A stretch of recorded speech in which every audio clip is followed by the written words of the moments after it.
I think a trap star to me is somebody that finds a niche, perfects a niche, and makes the best out of that niche. Like you in something, and then you going hard at it. Whether it's the street, which we try to stray away from, coming to doing something positive, to me it's whatever you're trying to achieve.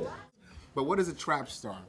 A trap is literally the physical location where crime takes place. And a trap star oftentimes refers to a person who's successful at selling drugs and or at the very least engaging in crime. So the argument we're trying to make through art is that structural violence, structural inequality predicts crime, particularly in a community like Wilmington. So a lot of the guys understand when they go to the block, when they go to the trap, right? And that's what they're referring to the block as, you know, as the trap. They understand that lifestyle, that crime, right? That engagement in street life ultimately will result in one of three things, right? Physical injury, incarceration, and or death.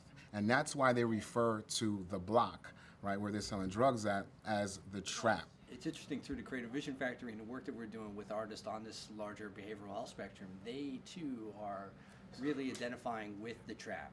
You know, and the drawings that are coming out of this, like the drawings of Nakoma Frederick, you can look at these as illustrations of the trap, from the trap, inside the trap. Like, you know, the edges of these drawings have been worn out because they have literally been carried in a folder through the trap. And so speaking about the resiliency of, we have people here creating thousands upon thousands of original artworks from this neighborhood. The 1954 matter is still a 21st century social justice issue. It's about resources and the lack thereof, and the inequities in the terms of the distribution of resources for public education. I'm probably... pieces. Yeah, that's amazing. All three of these are amazing. Oh yes, absolutely. All three.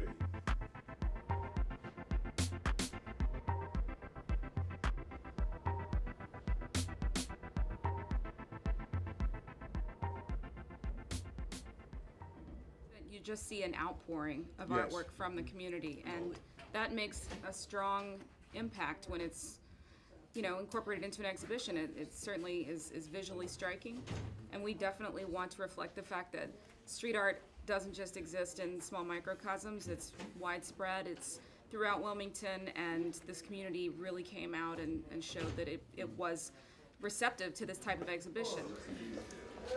These are two Darnells working on right now, though.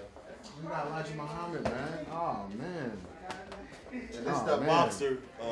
Out there in the community, like, what do they mean by trapping? What, in essence, how would they define that? They out on the block doing their thing. You know, like I said, they hustling. Why do they call it the trap? Because it's always a trap. I mean, because actually they know sooner or later they're going to want to get caught. You know, these are the only things I trap. This and cutting hair. I wanted to get to a point where we could show people that you don't have to be on the corner to actually be a trap star. I almost want people to feel that way, overwhelmed when they walk in. Nice. Overwhelmed, hyperventilate, say, oh my God. This is interesting. Okay. There is And also... then Maybe they'd be interested in the He's in the art exhibition, too. Yasser. I got to forward his stuff. Kind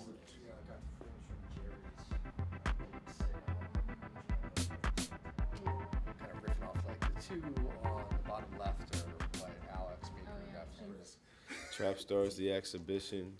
I think it's a great thing because it's far too often that individuals aren't given a way to express themselves through art, through music, through technology, and I think what Trap Stars really do is even in some aspects redefine art for people. It gives an opportunity for the culture to be accepted, and for individuals to know, you know, their place in it. You got to put yourself in the right environments for you to grow. You really do. If I got all this talent and I'm sitting in the wrong environments, that talent it's useless. It doesn't mean anything.